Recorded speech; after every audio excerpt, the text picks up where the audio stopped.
भारत में स्वशासन के मुद्दे पर अंग्रेजी सरकार ने साइमन कमीशन का गठन किया, लेकिन हद तब हो गई जब भारतीयों के भाग्य विधाता बनने का दावा करने वाले इस कमीशन में एक भी भारतीय नहीं था। ये अपमानजनक था। 30 अक्टूबर 1928 में लाहौर में साइमन कमीशन आ रहा था। लालाजी को यह अपमान बर्दाश्त नहीं था।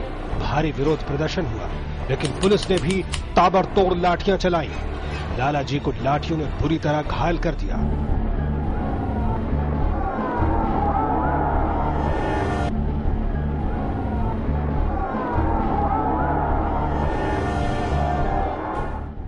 लालाजी ने चेतावनी दी कि मेरे शरीर पर पड़ी एक एक चोट ब्रिटिश साम्राज्य के कफन की कील बनेगी। 28 जनवरी 1865 को पंजाब के मोगा में पंजाब के केसरी यानी शेर का जन्म हुआ। लाहौर में कॉलेज की शिक्षा के बाद वकालत और फिर आर्य समाज आंदोलन में जबरदस्त भागीदारी, लेकिन नियति तो कहीं और ही ले जाना चाहती थी। 20वीं सदी की शुरुआत में ही ये संकेत मिलने शुरू हो गए कि अब सिर्फ स्वशासन से काम नहीं चलेगा, अब तो चाहिए पूर्ण स्वतंत्रता यानी स्वराज। और इस पूर्ण स्वतंत्रता की मांग के अगुवा बने लाल बाल पाल। इन्हीं तीन मूर्ति में से एक थे लाला लाजपत राय। सिर्फ 23 साल की उम्र में ही वो कांग्रेस से जुड़े और ये शुरुआत तूफान बन गई।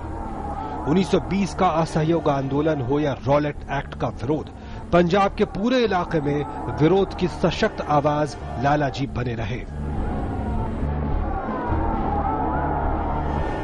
बात चाहे अछूतों की हो या श्रमिकों की, लालाजी सबसे आगे खड़े रहे। यहां तक कि देश से निर्वासन के दौरान भी, चाहे अमेरिका हो या यूरोप, वो लगातार कई संस्थाओं और पत्रों के जरिए जन जागरण की अलख जगाते रहे। 17 नवंबर 1928 को साइमन कमीशन के विरोध में लगी लाठियों की चोटों ने उनकी जान ले ली। और जैसा कि उन्होंने कहा था कि मेरे शरीर पर पड़ी एक एक चोट ब्रिटिश साम्राज्य के कफन की कील साबित होगी, और हुआ भी वही।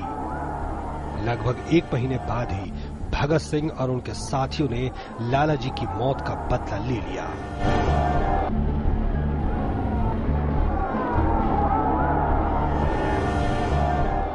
ओम प्रकाश दास, डीडी न्यूज।